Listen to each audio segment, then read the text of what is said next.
Hey friends, I'm Nick Stentiford. We're at Hyperfest this week and I'm here to tell you about my K24-Swapped Honda S2000.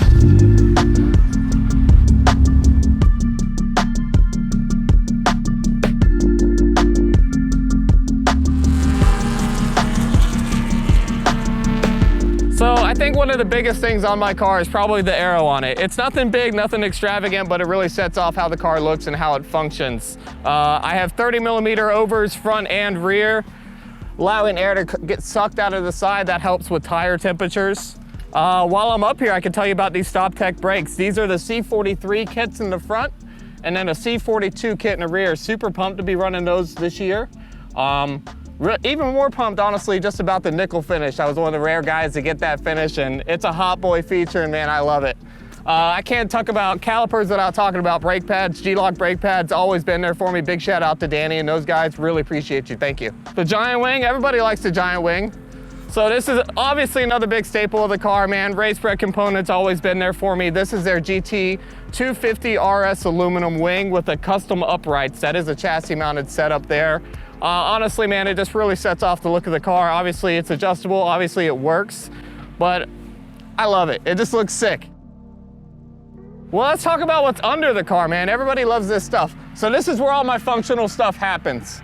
So back here, we have a Renegade exhaust system. Really, really nice piece. Super quiet. Has a real good track-inspired sound, I would say.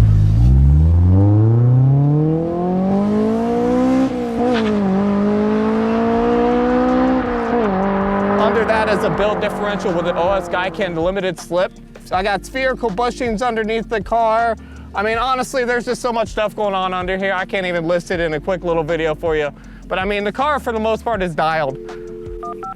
So let's slide around to the wheels. Obviously, I'm on KONIG wheels. A lot of people on KONIG wheels. These are my 18 by 9.5 Countergrams. Another one I run is a 17 by 10 Hypergram.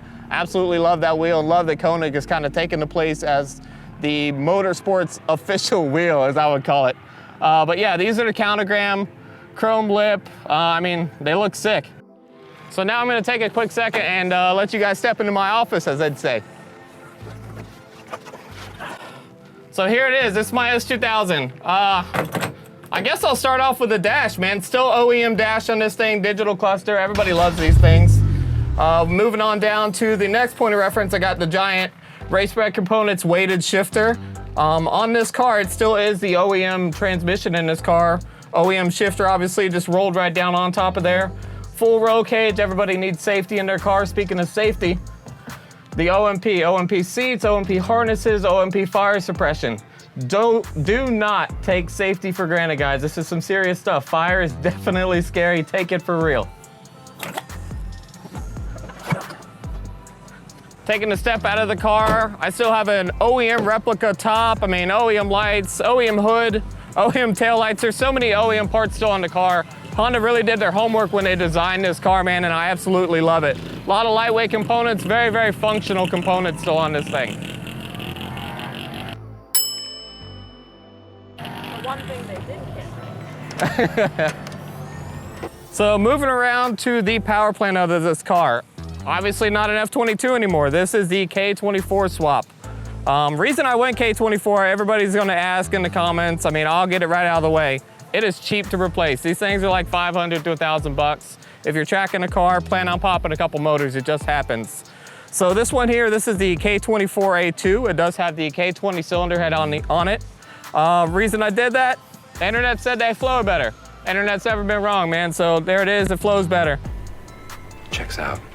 Aftermarket intake manifold, throttle body, intake, filter. I mean, it's really pretty stock and it really just kind of fits in there. It fits very, very similar to the F-Series. Some of it actually fits a little better. Weighs nearly the same, bolts up to my factory F-Series transmission. So in terms of track modifications, keeping this engine alive on track, doing endurance racing, sprint racing, all the racing that we do. I run a oil cooler on this thing. I run a baffled oil pan. That's really the two go-tos. You gotta keep that oil in place around the pickup, and you gotta keep that oil cool. In terms of that, I mean, the engine is really, really, really stock. There's not really much going on in there. It makes good power, makes about 220 horsepower all motor. I think the real increase there is the bump in torque over the F-Series engines. This makes about 176 foot-pounds of torque on it. I went ahead, I added E85 to the car.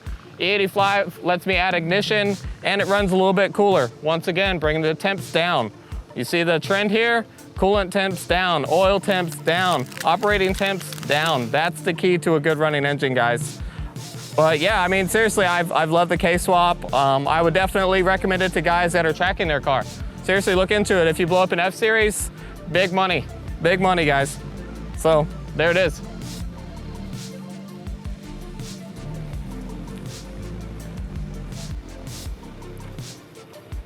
And that's it, guys. That's the walk around of my Honda S2000. Appreciate you checking it out, seeing all my tricks if you would. So maybe keep them a little under wraps if it's brand new to you. But yeah, I just wanted to give a shout out to Konig Wheels, obviously doing a quick walk around video with me. Thanks for your support, guys, and everybody else on the car. We got Casey at MSPEK, helped me out throughout the years, helped get the car engine in the car. All these little things I was unsure of, especially with tuning. Big shout out to Casey there. O&P for all the safety gear we got on there, Fram, Autolite, race spread. I mean, we got everybody on this car, man. I really appreciate everybody that helps me build this car and keep it on track.